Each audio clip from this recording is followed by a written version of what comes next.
Reels वाली बहू। प्रज्ञा को रील्स बनाने का बड़ा ही क्रेज है और वो दिन भर रील्स बनाती रहती है। खाते पीते घूमते फिरते घर में कॉलेज में रील्स बनाने के कारण प्रज्ञा पूरे कॉलेज में हाईलाइटेड है।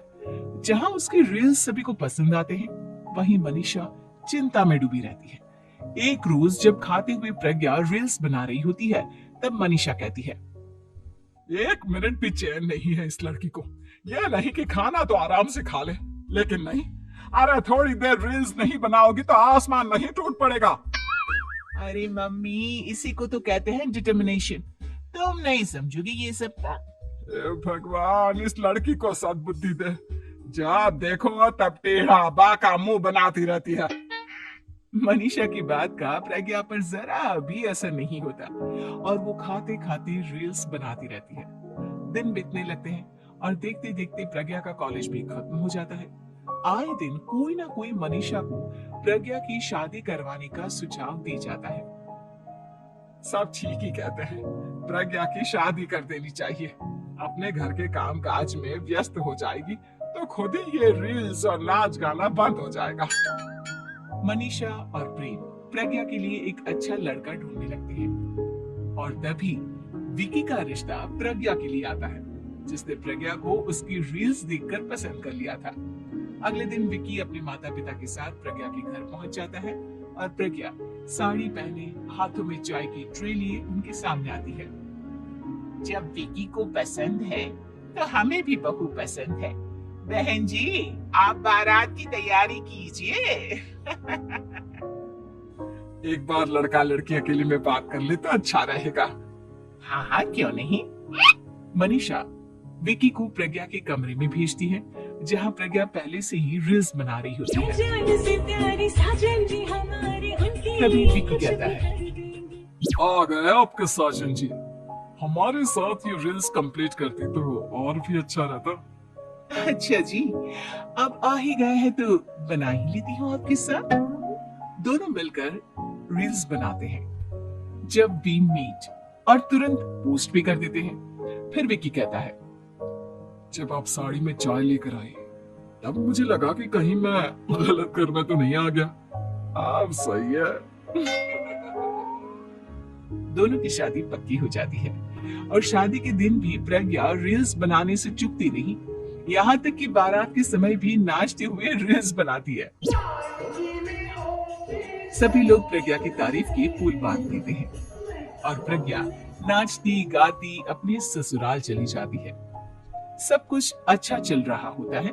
प्रज्ञा यहाँ भी दिन भर हर चीज की रील्स बनाती रहती है। लेकिन कुछ दिनों के बाद जब सुनीता कहती है, बहू, ये रील्स के साथ साथ कुछ काम भी कर लिया करो। वैसे तुझे और क्या क्या बनाना आता है? मम्मी जी, वैसे तो सब कहते हैं कि मैं सब कुछ अच्छा बनाती हूँ, लेकिन मुझे लगता है कि मैं मैगी अच्छा बना लेती हूँ। हाँ, कॉफी भी अच्छा बना लेती हूँ और मुंह तो सबसे अच्छा बना लेती हूँ। हैं? अच्छा अच्छा। सुनीता अपना माथा पकड़ लेती है और कहती है, बहू, कुछ खाना बनाना भी सीख लेती। मम्मी जी, मैं लंबी प्लानिंग कर रही हूँ। जल्दी ही मैं इतनी फेमस हो जाऊंगी कि मुझे पैसे मिलने लगेंगे। हम दोनों सास बहू राज करेंगे, राज। नौकर काम करेंगे और लोगों की तो लाइन लगेगी हमसे मिलने के लिए। तेरा दिमाग खराब हो गया है क्या बहू? हंसी मजाक तक ठीक है, लेकिन इस तरह घर नहीं चलते। जितना जल्दी हो इस घर के तौर तरीकों को सीख लो। प्रज्ञा मुंह घुमाकर चली जाती है और तुरंत उसी वक्त एक रील बनाती है। ये देख सुनीता का गुस्सा 7वें आसमान पर चला जाता है और विकी के घर आती ही सुनीता उसे सब कुछ बताती है। विकी भी अब प्रज्ञा की इन हरकतों से परेशान हो जाता है। तुम टेंशन मत लो मम्मा, मैं देख लूंगा। विकी कमरे में जाता है तो देखता है कि प्रज्ञा रील्स बना रही है। विकी बड़े ही प्यार से प्रज्ञा से कहता है, प्रज्ञा, इन सब के लिए मैं तुम्हें मना नहीं कर रहा हूँ, लेकिन फिर भी हर वक्त तो ये अच्छा नहीं लगता ना। समझने की कोशिश करो, मुझे भी तुम्हारा थोड़ा वक्त चाहिए। मैं जब ऑफिस से आता हूँ तो मुझे समय देने की जगह इसी में लगे रहते हो। तुम ज्यादा ही सोच रहे हो। तुम भी मेरे साथ रील्स बनाओ ना, तुम्हें भी बहुत अच्छा लगेगा। तुम्हें इज्जत से कोई बात समझ में नहीं आती क्या? दिमाग खराब हो गया है तुम्हारा इस चकाचौंध से। अगर तुमने अपना रवैया नहीं बदला तो मैं तुमसे दूर चला जाऊंगा। तुम ही रिश्ता लेकर आए थे, मुझे लड़कों की कमी नहीं थी और ना आज है। विकी दरवाजा पटककर चला जाता है। धीरे धीरे विकी प्रज्ञा से दूर होता जाता है। एक रोज मनीषा प्रज्ञा के ससुराल उससे मिलने जाती है। तब सुनीता उससे कहती है, बहन जी अब आई है तो कुछ दिन यहाँ रहकर जाइएगा, आप ही का घर है। हाँ मम्मी, बहुत दिन हो गए तुम्हारे साथ एक भी रील नहीं बनाई मैंने। प्रज्ञा तुरंत अपने फोन में रील्स ऑन कर लेती है। ये सब मुझसे नहीं होगा। तेरा ये भूत अभी तक नहीं उतरा क्या? बहन जी आप कुछ कहती नहीं क्या इसे? जब आप ही कुछ नहीं कर पाई तो मैं कर ही क्या सकती हूँ, सास तो वैसी ही बदनाम है। शाम को घर की लाइट चली जाती है और मनीषा प्रज्ञा से कहती है, मेरे घुटनों में बहुत दर्द हो रहा है, तू लाइट का कुछ इंतजाम करना बेटा। अच्छा कैंडल जला देती हूँ मम्मा। प्रज्ञा गाते हुए कैंडल जलाती है और खिड़की के पर्दे के पास रख देती है। मनीषा जिसे बहुत दर्द हो रहा है वो सो जाती है और प्रज्ञा हमेशा की तरह अपने रील्स में लग जाती है। उधर कैंडल की वजह से पर्दा आग पकड़ लेता है और मनीषा के कमरे में आग लग जाती है।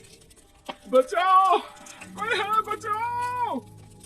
सभी भागते हैं और विकी कमरे की आग बुझाने में लग जाता है, लेकिन तब तक मनीषा आधी जल चुकी थी। मनीषा की हालत देख प्रज्ञा रोने लगती है। विकी मनीषा को तुरंत हॉस्पिटल ले जाता है और उसे एडमिट कराता है। विकी प्रज्ञा से कहता है, देख लिया ना, तुम्हारे इस नाच गाने की वजह से आज तुम्हारी माँ की जान जाते जाते रह गई। अब पता नहीं तुम और क्या चाहती हो। उधर डॉक्टर कहते हैं, इनकी हालत बहुत नाजुक है, आधे से ज्यादा जल चुकी है।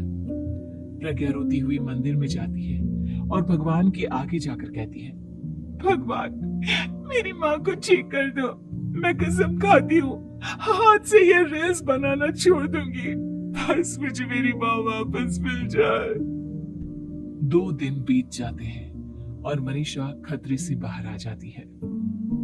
पेशेंट अब ठीक है, आप लोग उनसे मिल सकते हो। सब कोई मनीषा से मिलता है और प्रज्ञा सबके सामने अपना फोन तोड़ देती है। मुझे माफ कर दो मम्मा, मैंने तुम लोगों की बातों को नजरअंदाज किया। बेटा कोई भी चीज जरूरत से ज्यादा खराब है। मैंने तुम्हें रील्स बनाने से कभी मना नहीं किया, लेकिन हर वक्त एक ही चीज तो सही नहीं है। मैं समझ गई हूँ मम्मा, आई एम सॉरी। प्रज्ञा उस दिन से रील्स बनाना छोड़ देती है और पूरी तरह से अपने घर में लग जाती है।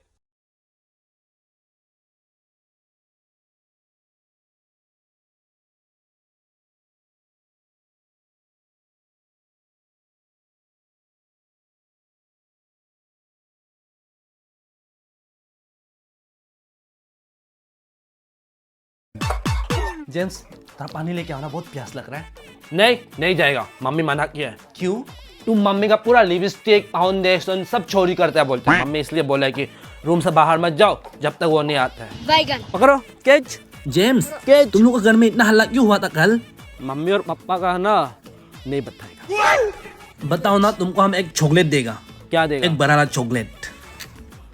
पापा का ना एक गर्लफ्रेंड है ना, तो मम्मी उसको जान गया, गुस्सा करते इसलिए झगड़ा किया था दोनों। तुम बहुत चुगली करता है इसलिए मम्मी बोले कि तुमको नहीं बताने के लिए। कहाँ है मेरा चॉकलेट? नहीं देगा, बदतमीज वाला बच्चा। दो मेरा चॉकलेट।